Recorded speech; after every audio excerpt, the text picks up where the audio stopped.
genyi we bagenda kuyita awo mbasiba nti tulina kye tutuuseeko. Awo mbasiraba nti tulina bye tutuuseeko. Kale Jerome Hannington ayise ku Facebook agamba, unfortunately they haven't achieved their promised goals. 10 points program, what took them to the bush is still happening today, e.g. impunity, tribalism, corruption, insecurity in some parts of Uganda, abductions, election injustice. Their 1986 promises were horrors and the Bushmen had their own personal interests. Agamba nti kyenyamiza nti ebisinga bye basuubiza tebinnatuukibwako era ebimu ku ebyo ebyabalwanya mu nsiko bikyagenda mu maaso nga omuli obuli bw'enguzi obutali butebenkevu mu bitundu by'eggwanga eby'enjawulo ekiwamba abantu saako n'emivuyo mu by'okulonda. Innocent Pro ayise ku Facebook agamba ebirungi yabikola nga yakajja mu Buyinza naye kati egenda ebyonoona. Ndina kasenyi mawogola. Kale Ndawula Emmanuel ayise ku Facebook agamba Uganda eyongedde okumanyika okusinga ku mulembe gwa Idi Amin.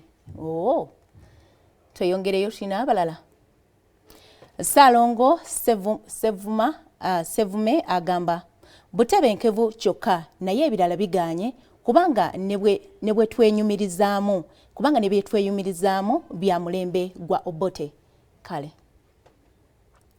Zeule Simon Peter ekitemu ku Metro Junior School tewali nnyo okujjako okwonoona ligase gye batandika nayo nga bakajja mu Buyinza awangale omwana wa Muteesa.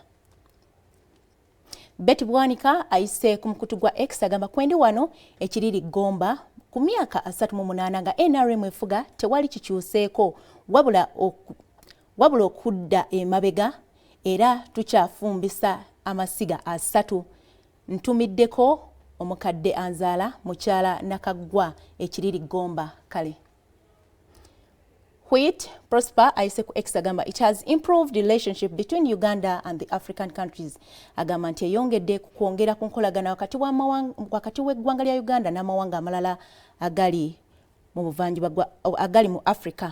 Kale Ndugga Shaban omusosoze ayise ku X agamba ndowooza kukyaza lukuŋŋaana lwa NAM ne G77 plus China ndikijja bwemi Masaka City Ssaabasajja Kabaka awangaale.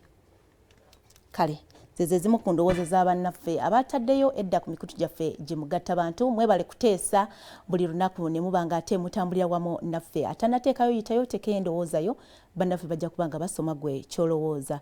Byonna ebisomeddwa bya bannaffe abatugoberera ku mikutu gyaffe gye mugatta bantu n'abalabi baffe so si bya kitongole newankubadde abakozi ba Terefayina.